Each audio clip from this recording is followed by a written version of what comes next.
Бүгін біздер көпбұрыштардың қоршаған ортадағы заттар бетінің қабырғаларын өлшеу деген тақырыппен танысамыз.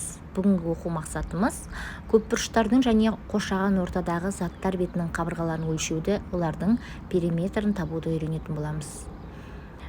Енді бүгін бірінші тапсырма практикалық жұмыс екен. Сол практикалық жұмысты орындай отырып есепті түсінейік. Үшбұрыштардың қабырғаларын өлше, олардың барлық қабырғаларының ұзындықтарының қосындысын жаз. Қосындылардың мәнін есепте. Бірінші біздерде үшбұрыш тұр, кішкентай үшбұрыш тұр. Соның қабырғаларын өлшейік. Қолымызға сызғышты алып, бірінші А қабырғасы 1 сантиметр, В қабырғасы 1 сантиметр, С қабырғасы 1 сантиметр екен. Яғни үшбұрыштың барлық қабырғасы 1 сантиметр екен. Сонда біздер бірді қосамыз бірге тең болады 3 сантиметр шығады. Жауабы сонда 3 сантиметрге тең екен. Екінші фигурада бір қабырғасы 2 сантиметр, 2 сантиметр, 2 сантиметрге тең. Яғни бұл тең қабырғалы үшбұрыш екен. Периметрін табу үшін барлық қабырғаларын бір-біріне қосамыз, тең болады 6 сантиметр шығады. Жауабы 6 сантиметрге тең.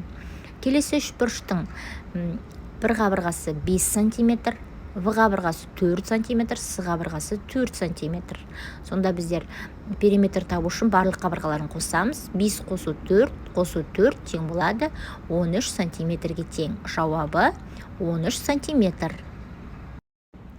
Келесі екінші тапсырмада практикалық жұмыс. Төртбұрыштардың қабырғаларын өлше, олардың барлық қабырғаларының ұзындықтарын қосындысын жаз. Қосындылардың мәнін есепте.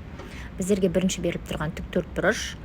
Біздер білеміз, тік төртбұрыштың қарама-қарсы қабырғалары бір-біріне тең болады. Яғни А қабырғасы 3 сантиметр, В қабырғасы 2 сантиметр. Енді осы фигураның периметрін табу үшін барлық қабырғаларын бір-біріне қосамыз. Яғни 3 қосу 3, қосу 2, қосу 2 тең болады 10-ға тең. Сонда жауабы 10 сантиметрге тең. Периметр 10 сантиметрге тең. Келесі фигурамыз шаршы. Біз білеміз, шаршының барлық қабырғалары бір-біріне тең болады. Яғни оның қабырғасы 1 сантиметр екен. Шаршының периметрін табу үшін барлық қабырғаларын бір-біріне қосамыз, сонда 4 сантиметр шығады. Жауабы 4 сантиметрге тең. Келесі фигурамыз төртбұрыш. Бір қабырғасы А қабырғасы 2 сантиметр, С қабырғасы 4 сантиметр екен. Периметрін табу үшін барлық қабырғасын бір-біріне қосамыз, сонда 12 сантиметрге тең болады.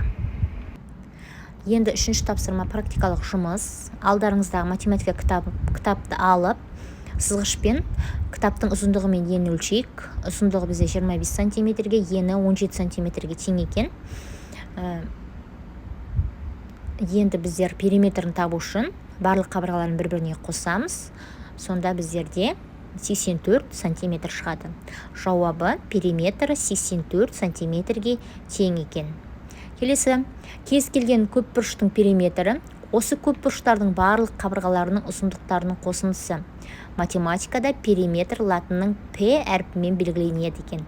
Периметрін тапқанда енді біздер П әрпін пайдаланып шығаруымыз керек екен. Төртінші тапсырма. 5 есе арттыр, 3 есе кеміт дейді. 5 есе арттыр дегеніміз көбейту, есе арттыр десе. 2-ні 5-ке көбейтеміз 10-ға тең. 4 пен 5-пен көбейтеміз 20, 5 пен 5-тің көбейтеміз 25. Енді есе кеміт десе біздер бөлу амалын пайдаланамыз. 18-ді 3-ке бөлеміз 6-ға тең. 21-ді 3-ке бөлеміз 7-ге тең. 27-ні 3-ке бөлеміз 9-ға тең екен. Осылай етіп есепті шығарып аламыз.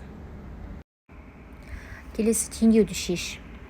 Бірінші теңдеу қарапайым теңдеу.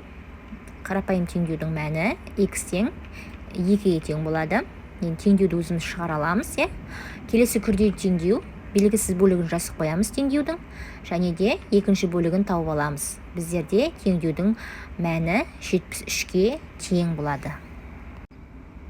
Жетінші есеп. Сызбалар бойынша амалдарды орында. 76-тан 41-ді азайтамыз 35. 35-ті 5-ке бөлеміз 7. 7-ні 4-ке көбейтеміз 28. Екінші бағанда 18-ді 3-ке бөлеміз 6. 6-ны 4-ке көбейтеміз 24. 24-тен 12-ні азайтамыз. Біздерде неше болады? 12 болады. Осылай есептерді шығарамыз. бүгінгі сабақ сіздерге түсінікті болды деп ойлаймын. Тыңдағандарыңызға рахмет.